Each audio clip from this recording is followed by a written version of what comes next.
زانی کو جو دنیا میں سب سے پہلا عذاب ملتا ہے نا، وہ یہ ملتا ہے کہ اس کو اس گناہ کا چسکا لگ جاتا ہے. وہ زنا کرتا ہے یہ سوچ کے کہ صرف ایک دفعہ کروں گا، لیکن یہ ہمیشہ سوچ سوچ کے کرتا رہتا ہے، اور اسی حال میں اس کی موت آ جاتی ہے. زانیوں میں مرتا ہے وہ. یہ بہت بڑی بھول ہے کہ میں ایک دفعہ گناہ کر لوں پھر توبہ کر لوں گا. اور یہ شیطان اس لیے کرواتا ہے، یار دیکھیں تو صحیح اس گناہ میں لذت کیسی ہے، ذائقہ کیسا ہے. ایسی اللہ کی طرف سے اس پر پھٹکار برستی ہے نا زانی پر، وہ تڑپتا ہے کہ مجھ سے چھوٹ جائے. کسی کو اللہ توفیق دے دیتے ہیں، لیکن عام طور پر کیا ہوتا ہے، گیا بس. اتنا مشکل ہوتا ہے پھر اس کو اس دلدل سے نکلنا. اللہ کہتے ہیں اب گند میں منہ مارا ہے، گند میں رہو. اب گند کھایا ہے نا، اب گند کھایا تو اب گند میں رہو. پھر گندگی میں اس کو مزہ آتا ہے پھر وہ. اس لیے اللہ کا واسطہ جن لوگوں سے زنا نہیں ہوا، اللہ کا واسطہ کبھی بھی اس گناہ کے قریب مت پھٹکو. اللہ نے یہ نہیں کہا کہ زنا مت کرو، اللہ نے کہا ولا تقربوا الزنا، زنا کے قریب مت جاؤ. قریب کیسے قریب جاتا ہے انسان؟ آپ کے گھر میں کوئی رشتہ دار جوان لڑکی آ گئی ہے یونیورسٹی کی، کالج کی، آپ گھر سے باہر نکل جاؤ. بعض دفعہ ایسا ہوتا ہے، لوگ مجھے بتاتے ہیں کہ کوئی میری رشتہ دار خاتون آئی، جوان تھی، کزن تھی، گھر میں میں تھا، وہ اکیلی تھی، وہ آ گئی تو میری بڑی عجیب کنڈیشن ہو گئی، میں بہت پریشان ہو گیا، بہت مشکل سے بچا. میں ان سے کہتا ہوں آپ گھر سے نکلے کیوں نہیں؟ یہ تو آپ قریب تو چلے گئے نا. جب ایک جوان لڑکی آپ کے گھر میں آئی ہے، آپ کو اس وقت گھر میں نہیں ہونا چاہیے، نکل جاؤ وہاں سے. ایسے دور بھاگو زنا سے، اتنا دور بھاگو. انبیاء ایسا ہی کرتے تھے، تبھی تو بچتے تھے. وہ جتنے بزرگان دین گزرے ہیں، وہ یہ نہیں کہ زنا نہیں کیا، وہ ہمیشہ زنا سے دور بھاگے. ہمارے استاذ نے ایک واقعہ سنایا تھا ہمیں، کتابوں میں یہ واقعہ لکھا ہے کہ ایک طالب علم تھا، پرانے وقتوں کی بات ہے، رات کو مسجد میں چراغ لے کے مطالعہ کر رہا تھا. پہلے زمانے میں لائٹ وائٹ تو نہیں ہوتی تھی، گاڑیوں کے سفر نہیں تھے، اونٹوں کے سفر تھے، تو مسافر لوگ بعض دفعہ آ کے مسجدوں میں ٹھہرتے تھے. تو اس نے دیکھا کہ ایک جوان لڑکی ہے، پردے میں ہے لیکن خوبصورت جوان لڑکی. وہ آئی اور اس سے کہنے لگی کہ میں راستہ بھٹک گئی ہوں، مجھے ایک رات مسجد میں گزارنے دے دو. باقی یعنی صحیح تھی، وہ اسی طرح ہوا تو کہیں بھٹک گئی تھی. شہر میں بھی بعض دفعہ لوگ بھول جاتے تھے نا کہ راستہ بھٹک جاتے تھے. اب یہ پریشان تھا کہ میں اس کو رات کو اگر پناہ دیتا ہوں تو مجھے شیطان ورغلائے گا، اور اس لڑکی کو اگر میں پناہ نہیں دیتا تو یہ کہاں جائے گی رات کو، کوئی اور اس کی عزت سے کھیلے گا. تو اس نے بہرحال اس کو ٹھکانہ دے دیا، اس کو کہا کہ آپ ادھر اس طرف جا کے سو جائیں. نتیجہ کیا نکلا ہے کہ وہ لڑکی اس کو دیکھ رہی تھی، یہ کرتا کیا ہے، اس کو بھی اپنی عزت کا ڈر تھا نا کہ کہیں یہ دست درازی نہ کرے. تو یہ نوجوان جس چراغ میں مطالعہ کر رہا تھا، مطالعہ کرتے کرتے اس کی آگ میں اپنی انگلی لے کے جاتا اور اس کو جلاتا. جیسے ہی وہ جلنے لگتی تو اس انگلی کو واپس کھینچ لیتا، ایک دم تپش آگ لگتی نا، واپس کھینچتا. پھر تھوڑی دیر بعد یہ انگلی اس میں لے کے جاتا، پھر واپس کھینچتا. پوری رات یہ کرتا رہا ہے اور اپنی انگلی کو جلاتا رہا ہے. صبح جیسے ہی ہوئی ہے، اس نے فوراً، صبح صادق ہوئی نا فجر کی اذان کا وقت، اس نے فوراً اس لڑکی سے کہا یہاں سے چلی جاؤ، فوراً یہاں سے فوراً چلی جاؤ. اس نے کہا اللہ کی قسم اس وقت تک نہیں جاؤں گی جب تک تم یہ معاجرہ نہیں بتاؤ گے، یہ رات تم نے کیا ہے. تو کہنے لگا یہ میرا اور اللہ کا معاملہ ہے، میں تمہیں نہیں بتا سکتا. اس نے پھر اللہ کا واسطہ دے کے کہا، اس نے کہا میں جاؤں گی نہیں یہاں سے جب تک بتاؤ گے نہیں. اس نے کہا شیطان مجھے ورغلا رہا تھا کہ ایک جوان لڑکی ہے، اجنبی ہے، کوئی دیکھنے والا نہیں ہے، کوئی دیکھنے والا نہیں ہے، تو زنا کر لو اس سے، کوئی دیکھنے والا نہیں ہے. شیطان مجھے لے کے جاتا تھا تو میں اپنی انگلی آگ میں جلاتا تھا، اپنے نفس کو یہ سمجھانے کے لیے کہ دنیا کی آگ برداشت کر سکتا ہے، جہنم کی بھی برداشت کر لینا، جہنم کی بھی برداشت کر لینا. پھر اور اگر تجھ سے یہ برداشت نہیں ہو رہی تو وہ کیسے برداشت کرے گا؟ کہہ رہے جب میں آگ میں جلنے لگتا تھا نا تو میری چیخ نکلتی تھی کہ یار یہ نہیں ہو رہی تو وہ کیسے برداشت ہوگی. حدیث میں آتا ہے جہنم کی آگ دنیا کی آگ سے 70 گنا زیادہ گرم ہے، 70 گنا زیادہ گرم. جب نبی صلی اللہ علیہ وسلم نے صحابہ کو یہ بات بتائی ترمذی کی حدیث ہے کہ صحابہ کے سینے سے رونے کی ایسے آوازیں آنے لگی جیسے ہانڈی کھولتی ہے، ایسا روئے صحابہ، حالانکہ صحابہ گناہوں سے بچتے تھے، اتنا روئے ہیں کہ سینے کے جیسے ہانڈی کھول رہی ہوتی ہے ایسے ان کے سینے سے رونے کی آوازیں آئی ہیں، اور عرض کیا واللہ انہا لکافیۃ یا رسول اللہ، یا رسول اللہ یہ دنیا کی آگ بہت تھی عذاب دینے کے لیے، اللہ نے اس کو بھی 70 گنا زیادہ گرم کیا ہے۔ تو اس نے کہا کہ میرے دل میں گناہ کا خیال آتا تھا، میں کیا کرتا تھا، اپنے آپ کو جلاتا تھا، جب چیخ نکلنے لگتی تو اس طرح پوری رات میں نے اپنے نفس کو روکا ہے گناہ سے۔ تو تقوی کی برکات ہوتی ہیں۔ اس لڑکی نے کہا، اب گھر میں جا کے اپنے والد سے کہا کہ میں اگر نکاح کروں گی تو صرف کس سے کروں گی، اس نوجوان سے، عفیف اور پاک دامن ہے۔ تو کتابوں میں لکھا ہے کہ اس کے باپ نے اس کا نکاح دیکھو حرام سے بچایا، اللہ نے حلال طریقہ رکھ دیا۔ تو جو بھی زنا سے بچتا ہے نا، یاد رکھو جیسے زنا کرنے کا عذاب بہت سخت ہے، ایسے ہی کسی کو زنا کا موقع ملے اور وہ بچ نکلے اس کا ثواب بھی بہت زیادہ ہے۔ تاریخ میں جن ہستیوں کو بھی زنا کا موقع ملا اور انہیں نے موقع ملنے کے باوجود زنا نہیں کیا، ان کو اللہ نے دنیا میں بھی بہت نوازا ہے۔ میں اکثر ایک واقعہ سناتا ہوں، ہمارے ایک دوست ہیں امریکہ میں، بلکہ امریکہ سے بھی ایک دور علاقہ ہے، اس کا جگہ کا نام میں بھول گیا، انہوں نے میرا یہ بیان سن کے مجھ سے ملنے کے لیے آئے تھے، وہ مجھے پہچان گئے یہ بیان سن کے، ممکن ہے یہ بھی میرا یہ بیان سنے، یہ میرے والد صاحب کا واقعہ ہے۔ میرے والد صاحب جب امریکہ گئے، کنوارے تھے اس وقت، میرے والد صاحب بہت ہینڈسم تھے، خوبصورت تھے، اور اتنا چوڑا تو ان کا سینہ تھا اور ایسی چوڑی چوڑی کلائیاں تھیں، بہت ماشاءاللہ اللہ نے ان کو مردانہ وجاہت دی تھی، اور آواز ایسی تھی جیسے ببر شیر ہوتا ہے، بہت ہی خوبصورت آواز، بڑی زبردست پرسنالٹی تھی۔ آپ جائیں ابھی ہمارے محلے میں جا کے لوگوں سے پوچھیں کیا خوبصورت پرسنالٹی تھی والد صاحب کی ہمارے۔ جب انتقال ہوا ہے نا میرے والد صاحب کا، تو پورا محلہ رو رہا تھا، پورا محلہ۔ مسجد کے امام صاحب جب بھی جنازے کا اعلان کرتے تھے نا تو روتے نہیں تھے، ہزاروں میتوں کا اعلان کیے تھے، میرے والد صاحب کا جب مسجد کے امام صاحب اعلان کر رہے تھے 3 دفعہ اعلان کیا، تینوں دفعہ روئے ہیں، اتنی لوگوں کو ان سے محبت تھی۔ تو یہ کیسے ہو گئی، یہ کیسے ہو گئی؟ کیوں اللہ نے ان کی محبت لوگوں کے دلوں میں رکھ دی، اور کیوں اللہ نے ان کو اتنا نوازا؟ والد صاحب نیوی میں تھے، امریکہ جب فرسٹ ٹائم جہاز گیا ہے، کنوارے تھے اس وقت، تو کنوارا لڑکا پاکستانی یا انڈین ہو، پہلی دفعہ امریکہ جائے، وہ بھی کنوارا، کوئی روکنے ٹوکنے والا نہ ہو اور گناہ کی دعوت ملے، بچنا کتنا مشکل ہے۔ تو والد صاحب، یہ میں نے والد صاحب سے براہ راست نہیں سنا، ہمیں ایسی باتیں والد صاحب نہیں کرتے تھے، کسی ذریعے سے سنا میں نے کہ تمہارے والد صاحب نے یہ واقعہ ہمیں سنایا، کسی نے مجھے بتایا۔ کہتے ہیں کہ جب وہ گئے تو ایک خوبصورت انگریز لڑکی آئی اور ان کو گناہ کی دعوت دی۔ اب ایک دم پہلی دفعہ کسی پاکستانی نے یہ چیز منظر دیکھا ہو، ٹھیک ہے نا، امریکہ کا ایک منظر ہوتا ہے نا، اب تو لوگ موویز میں اتنا دیکھ چکے ہوتے ہیں نا، اس وقت تو ڈرامے فلمیں بھی نہیں ہوتی تھی، موویز بھی نہیں ہوتی تھی، وہ تو پہلی دفعہ ہی دیکھا تھا یہ ایسا منظر، تو وہ گھسیٹ کے لے گئی اپنے گھر۔ جب یہ کہیں گھر پہ گیا ہوں نا تو مجھ پہ اللہ کا خوف آ گیا، میں نے کہا یہ کیا کر رہا ہوں میں۔ وہاں جا کے واپس بھاگے ہیں، ادھر پہنچنے کے بعد وہ عورت غصہ ہو رہی تھی کہ اگر تم نے یہ کام کرنا نہیں تھا تو میرے ساتھ آئے کیوں میرا خرچہ کرایا تم نے، کیوں خرچہ کرایا میرا؟ تو آدمی اور شرمندہ ہو جاتا ہے نا کہ یار۔ تو والد صاحب کہتے ہیں کہ میرے دل میں خیال آیا کہ میں نے زندگی میں کبھی یہ گناہ نہیں کیا اور میں یہاں پہلی دفعہ آیا ہوں، اگر میں اس گناہ میں پڑ گیا اللہ کی نظر مجھ سے ہٹ جائے گی۔ واپس بھاگے۔ بڑا مشکل ہوتا ہے ایسے موقع پہ۔ اس وقت ان کی عمر ہوگی 22 یا 23 سال، زیادہ سے زیادہ 24 سال ہوگی، تو بھاگے ہیں واپس۔ تو والد صاحب کہتے تھے، جنہوں نے مجھے یہ واقعہ سنایا، کہ مجھے کہنے لگے کہ تمہارے والد صاحب کہتے تھے کہ اس کے بعد میری زندگی میں کیا آیا ہے؟ انقلاب۔ پھر اللہ نے قرآن کی تلاوت کی توفیق دی، حفظ قرآن تھا، بھول چکے تھے، روزانہ ایک قرآن پڑھنے کا معمول بنا پھر، تاکہ قرآن دوبارہ یاد ہو جائے۔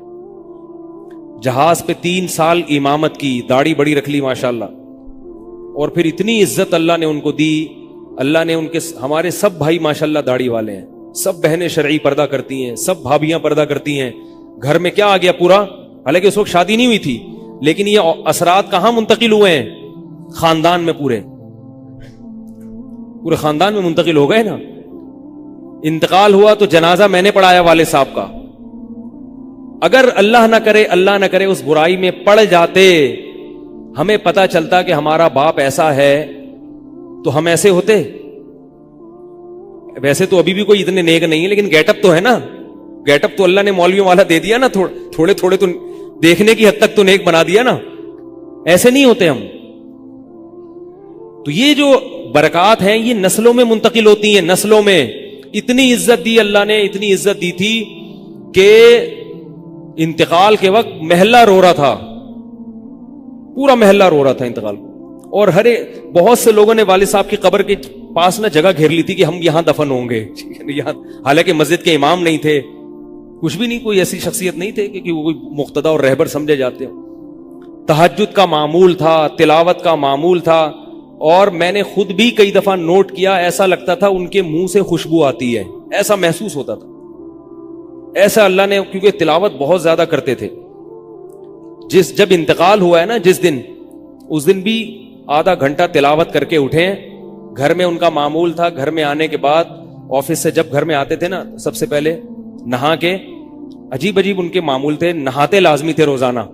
اور چونکہ فوجی تھے نا, تو فوجیوں کی جو ایک روٹین ہوتی ہے نا, وہ تبدیل نہیں ہوتی. اب جب فوج میں تھے تو گرم پانی سے نہانے کی عادت تھی, تو جون میں بھی گرم سے ہی نہاتے تھے. ہم کہتے, اب والد صاحب سے کہتے گرمی ہو رہی ہے, لیکن وہ ایک روٹین ہوتی ہے نا فوجیوں کی. بس وہ آنا ہے, دھوتی پہنی, غسل خانے میں چلے گئے, پانی گرم پہلے کیا, اپنا کام سارا خود کرنا, کسی سے کام ہی نہیں لیتے تھے. اور وہ 2 منٹ کے اندر ایسے پھرتی سے نہاتے تھے. ہم حیران, یہ کیسے نہاتے ہیں اتنی دیر میں؟ کہتے میں صابن سے باقاعدہ تسلی سے نہایا ہوں. اتنی جلدی جلدی پھرتی میں کام کرتے تھے. آتے ہی تلاوت کرنی, اور تلاوت اونچی آواز میں کرتے تھے. پورے گھر میں والد صاحب کے تلاوت کی آواز آتی تھی. مجھ سے غلطی یہ ہوئی کہ انتقال سے چند دن پہلے میں ان کی تلاوت سن رہا تھا, تو میرا دل چاہا میں اس کو ریکارڈ, اس وقت ریکارڈنگ کا اتنا زیادہ نہیں ہوتا تھا, میں نے کہا اس کو میں ریکارڈ کر لوں, لیکن وہ ریکارڈ میں نہیں کر سکا. میں نے کہا چلو بعد میں کر لوں گا, اور ان کا انتقال ہی ہو گیا. تو تلاوت اونچی آواز سے ٹوپی اتار کے تلاوت کرتے تھے. تو جس دن انتقال ہوا ہے, اور اللہ سے کہتے تھے کہ اللہ کسی کا محتاج نہ بنانا, ساری زندگی کسی سے خدمت نہیں لی, صرف جو ہے نا کمر دبواتے تھے بیٹوں سے اپنے. تو مجھ سے بھی دبواتے تھے, میرا یہ انگوٹھا بڑا مضبوط ہو گیا ہے. وہ کمر پہ نا ان کے یہ ایسے مالش کر کے, ایسے کمر پہ میں مالش کرتا تھا والد صاحب کی, یہ تیل لگا کے نا ادھر, تو میرے انگوٹھے میں بڑی طاقت پیدا ہو گئی تھی. تو مجھے کہتے تھے یار تم ہو باریک سے, میرے باقی بھائی ذرا, لیکن یار تمہارے ہاتھ میں بڑی طاقت ہے. تو میں کہتا تھا کہ یہ میرے ہاتھ میں طاقت نہیں ہے, یہ مالش کر کے نا یہ انگوٹھا بہت مضبوط ہو گیا ہے. تو کیا تھا, تلاوت کی انتقال سے پہلے, اور بار بار دعا کیا کرتے تھے کہ اللہ بستر پہ لیٹوں نہیں. زندگی میں ہم نے کبھی نہیں دیکھا والد صاحب بستر پہ لیٹے ہوں, یعنی بیمار ہو کے لیٹے ہوں. اپنا سارا کام پھرتیلے پن سے ایسا کوئی بالکل. تو وہی ہوا, موت کے وقت بھی ایسا ہی ہوا. آئے ہیں, تلاوت کی ہے, پھر اس کے بعد گئے عشاء کی نماز پڑھنے. صف میں بیٹھے ہوئے تھے کہ گر گئے, صف سے اٹھا کے ان کو ہاسپٹل لے کر گئے. نماز کی اقامت ہو رہی ہے, اور وہیں اٹیک ہوا, اور وہی ان کا قبر کا سفر تھا. کتنی اچھی موت دی اللہ تعالیٰ نے, کہ ایک دن کیا ہوا, بارش میں بھیگتے بھیگتے آئے ہیں گھر میں, اور فوراً نماز کے لیے گئے. تو والدہ نے کہا کہ بھائی ابھی بارش ہو رہی ہے. انہوں نے کہا اللہ بولے گا آفس سے یہاں تک پہنچ گئے, اور اب یہاں سے مسجد تک نہیں جا رہے, اللہ کو بھی منہ دکھانا ہے. ایسے نماز کے پابند. سعودی عرب میں جب عمان میں ان کی جاب تھی, کئی گھنٹے کا گرمیوں کا روزہ ہوتا تھا, لوگ چھوڑ دیتے تھے. والد صاحب کہتے تھے مر جاؤں گا, رمضان کا روزہ نہیں چھوڑوں گا, کچھ بھی ہو جائے رمضان کا روزہ کیسے چھوڑوں. تراویح کبھی نہیں چھوٹتی تھی, رمضان کا روزہ کبھی نہیں چھوٹتا تھا.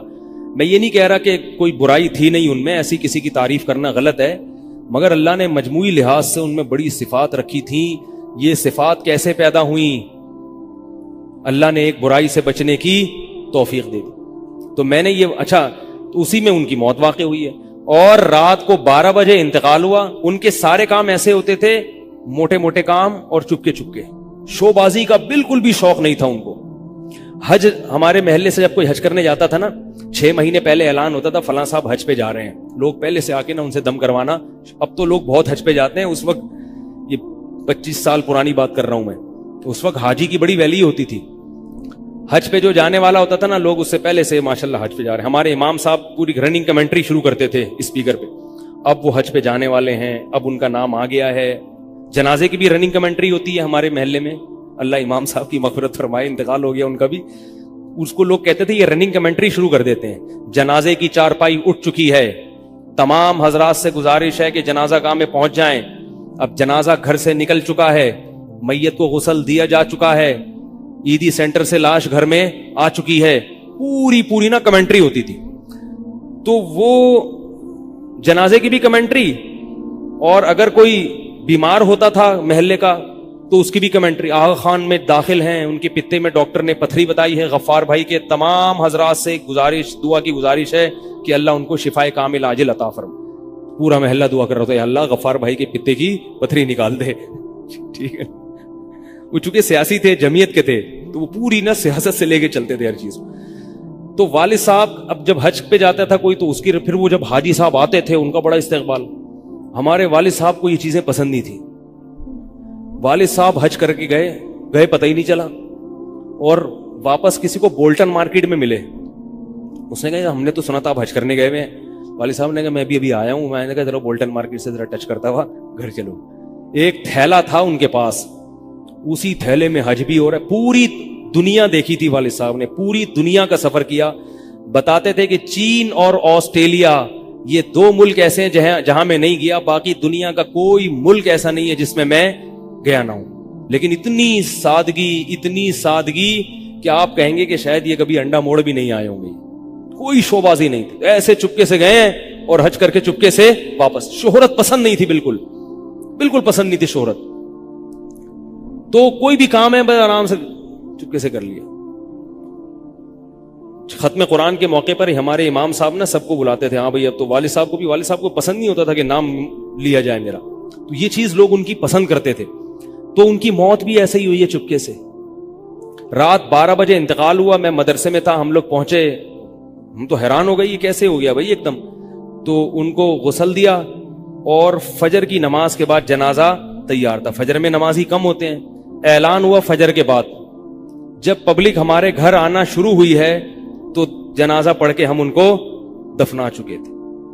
لوگ کہہ رہے تھے یار یہ اتنی بڑی شخصیت, اتنے محبوب دنیا سے چلے گئے اور ہمیں پتہ بھی نہیں. ہم نے کہا بھائی گئے ایسے وقت پر ہیں, وہ سونے کا وقت ہوتا ہے, اس وقت اعلان ہوا تھا, مگر ظاہر ہے آپ کو پتہ نہیں چلتا.